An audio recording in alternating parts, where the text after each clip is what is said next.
अभी तो सरकारी सिस्टम का सब हिस्सा एक बन गए हैं 8 फरवरी के बाद है, और उसकी जो बुनियाद है वो फॉर्म 47 है। और दूसरी तरफ है अवामी कुव्वत जिसकी बुनियाद है फॉर्म 45, और वो एक कैदी है 804 नंबर का, उसके दारोमदार घूम रही है। एक जो इतना बड़ा धचका लगा है हमारी पार्टी को पंजाब में, 30 साल की जो सियासत थी, तो वो तो 8 फरवरी को तो मलिया मेट होगी ना।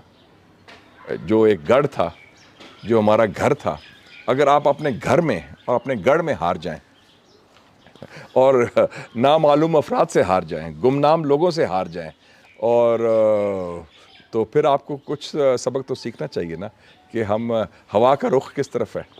जो लोगों का जो मैंडेट है, अगर आप एहतराम नहीं करेंगे, आइन की पासदारी नहीं करेंगे और वही माजी की गलतियां दोहराएंगे, तो वो मामला गड़बड़ होगा।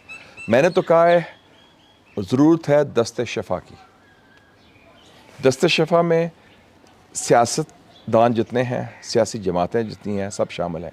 हम एक तरफ तो हम आते ही कहते हैं हम हिंदुस्तान से तजारत करने को तैयार हैं, मोदी से बात करने को तैयार हैं, जिनके बंदों ने आके, रॉ के बंदों ने आके 4 सालों में 20 दफ़ा पाकिस्तान के अंदर बंदे हमारे मारे हैं, दहशत गर्दी की है। दूसरी तरफ हमारे बंदे जाके जर्नैल वो काबल में और जाके टीटीपी से बात भी कर लेते हैं, उनसे मुज़ाकरात करते हैं। तो हम दहशत गर्दों से भी मुज़ाकरात करते हैं। हम वो दो दुश्मन है जो रियासती दहशत गर्दी बनाए, तो अपने लोगों से बात करने में क्या कबाहत है। और ख़ास तौर जिसका मैंडेट है उसको आप, जो सियासी कैदियाँ रिहा किया जाए बशमूल इमरान खान। उससे पहले कि कोई टेलीफोन कॉल आया, 5 नवंबर को इलेक्शन है अमेरिका में, अगर ट्रंप जीत जाए और फिर एक कॉल आया वहाँ से, तो कॉल से पहले आप खुद फैसले कर लें। उसमें इशू किसी पर्सन या पार्टी का नहीं है, इशू पाकिस्तान का है। सर आप मुस्लिम लीग नून छोड़ तो नहीं रहे? मैं देखिए जी, इस वक्त पार्टीज़ को मैटर नहीं कर रही।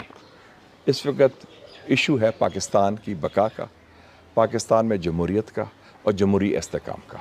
और जितनी भी सियासी जमातें हैं, मैंने बताया ना, वो एक फॉर्म 47 की छतरी तले आ गई हैं सरकारी सिस्टम में, और दूसरी तरफ है। तो इनको हमने पुल का किरदार अदा करना है कि हमने हीलिंग टच देनी है। तो आप कोई मशवरा देंगे मियाँ साहब को?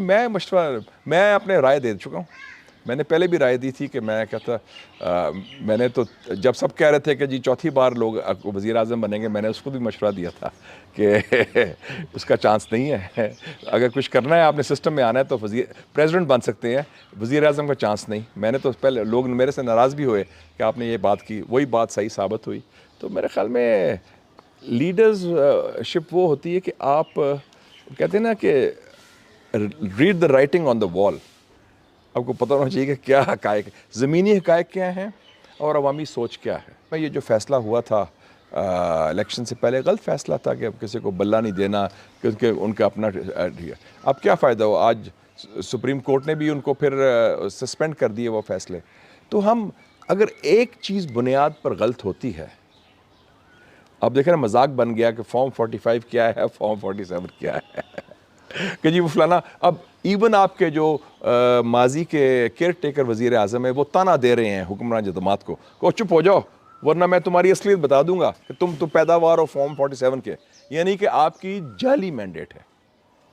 तो अगर ये हाल है, तो अगर हमारे अपने लोग जानते हैं असलियत को, तो बाहर के लोग नहीं जानेंगे। साबिक केयर टेकर प्राइम मिनिस्टर ने कह दिया कि चुप हो जाओ, वरना तुम्हारी असलियत मैं बता दूंगा कि तुम फॉर्म 47 के पैदावार हो। तो क्या रहेगी फिर? अगर आपकी इज़्ज़त नहीं है और आपको पता है कि आप किस रास्ते से आए हैं, और ये याद रखें, जिस रास्ते से आप आए हैं उसी रास्ते से फिर आप जा भी सकते हैं।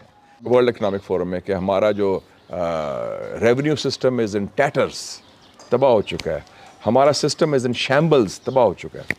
अगर आप अपने कपड़े उतार रहे हैं, कह रहे हैं कि तबाही हो गई है, हमारे करप्शन ये हो रही है, हमारा ये नहीं हो रहा, तो ये बात तो आप कर सकते हैं, ये मैं कर सकता हूँ। हम तो हुकूमत में नहीं है, हम अपना मुशाहिदा दे सकते हैं।